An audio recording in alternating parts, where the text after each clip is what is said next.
Hello and welcome to my Sega Dreamcast review video. As I have said, I will be reviewing the Sega Dreamcast, which I have here. It is a bit bright in here. I'll try and close it. There we go, that'll be, I hope.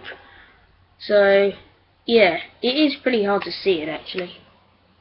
There you go, that's better. You can see here, you've got the, it's a top loading. So, you got the Dreamcast there, and the logo, the swirly bit. You've got the circular bit where the CD goes, and this bit here. There's the light down here which goes orange when you turn it on. There's power button and open. And it opens quite slowly, but quite nice. There's pretty much no moving parts, so it's quite hard to break it. But you can put the CD in there and close it, and as soon as it gets to this point, it'll always say scanning CD. Which is quite scary. So you haven't even closed it and it'll already start scanning. So you've got to close it quite quickly. There's the controller ports here.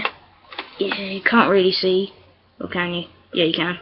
But you can see there's A, and B, C, and D. A bit like the layout on the old Mega Drive, but they had that on the controller instead. They don't have that on this controller, which I'll show you in a minute. Sega logo there. And you see, it takes ages to. What's it? I don't know. I can't. I'm talking rubbish. Just don't listen to me.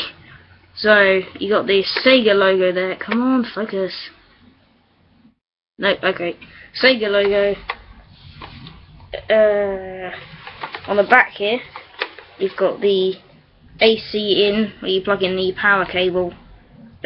You've got serial, I'm not quite sure what that's for, AV out, and line here where you plug in the dial-up internet. But you can also take this part off the side here, there, and you can put in a broadband adapter. But I think they're quite hard to find if they're actually made by Sega, but you can find them if you look in the right place. And they're usually, I don't think they're usually made by Sega though, so it won't be actual Sega.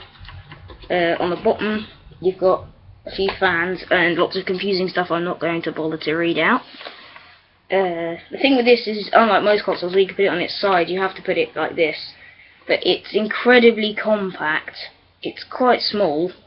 It's about the size of my face, and well, slightly bigger, but it's quite heavy. You hold it in one hand and it puts quite a bit of strain on your arm. But it's incredibly small, and for its time it did a lot more than most of the other consoles did. It's got, as I pointed out, internet browser. It was the first ever console where you could talk to your friends online through a microphone, which was an add-on for the controller. I unfortunately don't have one. I'll probably get one eventually. And you could also use it. I think it was the first ever console with voice recognition for certain games like Seaman.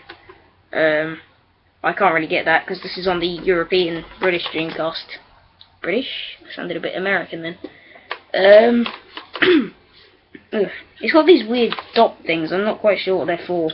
They're probably just decoration. You can't really see very well, can you? Recording quality is terrible.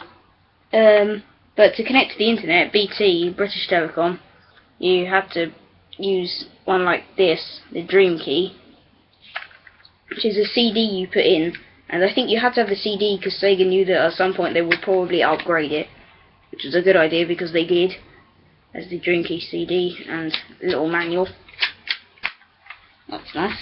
But this is a great looking console as well. I like that little light that turns on orange when you turn it on. It's a really good looking console, and it has so many features that at the time they didn't have.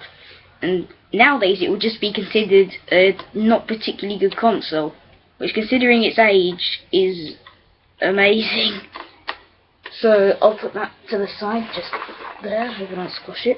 I've got this little cat thing here. Let's go on to the controller. You can see here, very scarily similar layout to the Xbox original and 360. Mainly because the designer later moved to Microsoft, and I think we probably know what happened there. but you can see the only difference pretty much is the shape of the actual controller and the fact that there's a stick missing from there. Even the buttons here are in the same place, with Y at the top and A at the bottom, then X at the left and B at the right. The only difference is that they've just switched the colours around on the Xbox. You've got the start button down here. It's quite far away from the rest of your hands, but I like the shape. Weird triangle. You've got a D-pad there, quite chunky. Doesn't look like it'd break. And then you've got the stick here, which is actually very thin on that bit there. So that probably could break if you put a lot of weight on it. And it's like, it kind of clicks into place. It's not a smooth round. It's a bit like the Wii, but the Wii one is just weird. It doesn't look very comfortable, but it actually is very comfortable. You got your fingers on it there.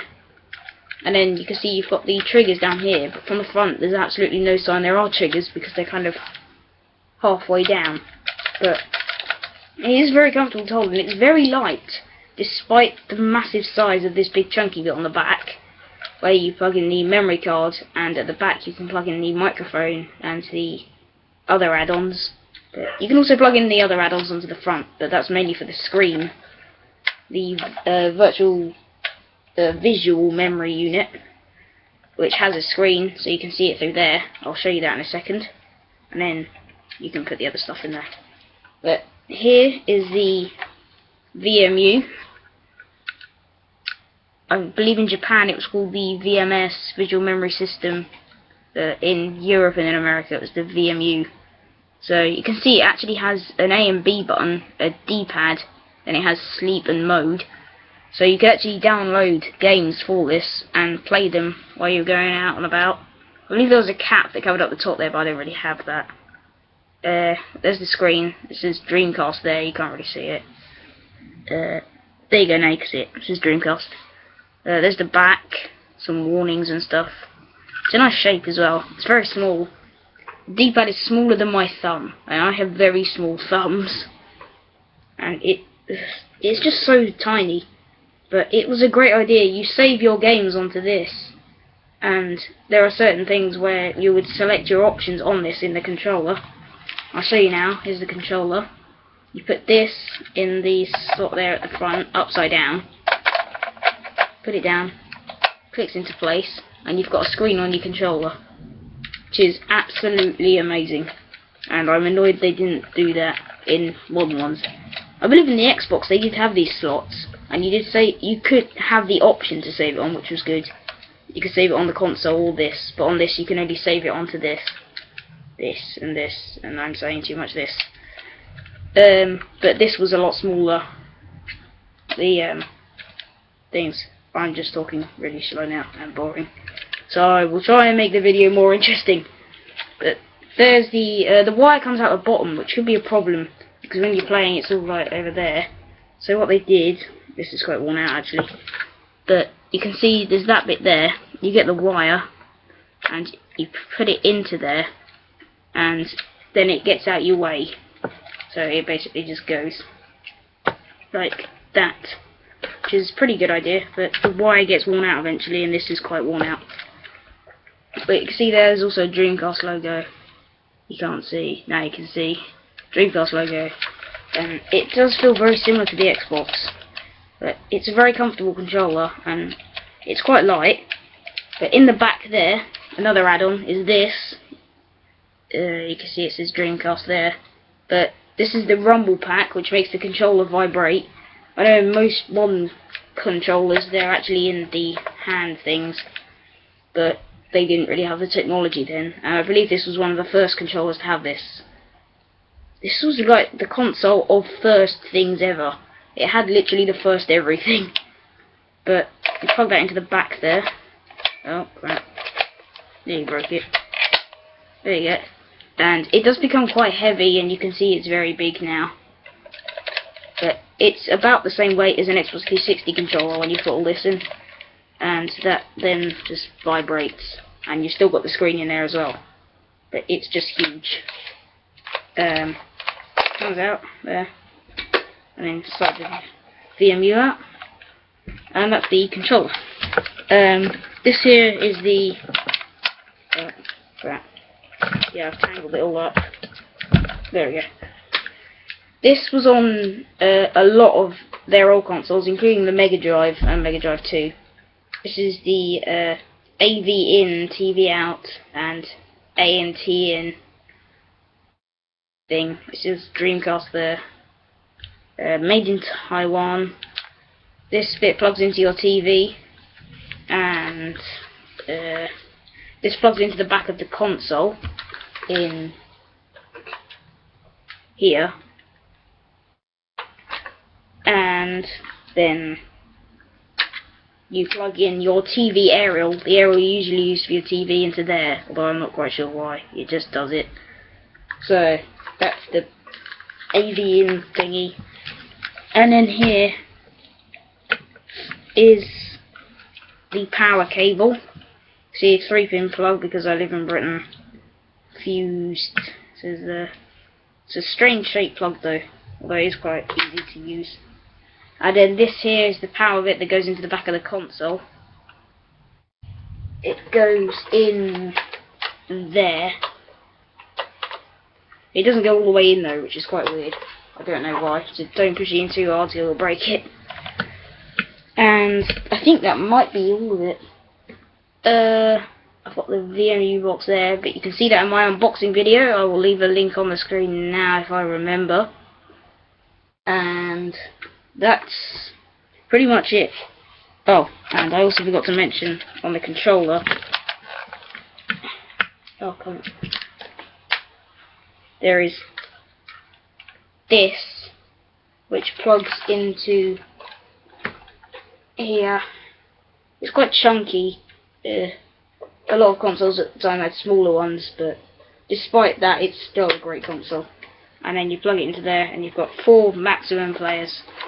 And you just sit there and play possibly the best console, in my opinion, ever made. I love this console.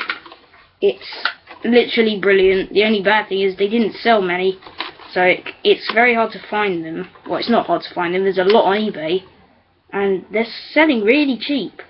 And it should be more expensive, but I suppose that's good for the buyer. So that's about it for this video. I'm sorry I was very boring and the camera quality is awful, but that was my review of the Sega Dreamcast. I still can't see it. Okay, there a bit. There's the Sega Dreamcast, and I hope this gave you the information you were looking for. I'm sorry this is quite a long video, but I will see you later. Goodbye.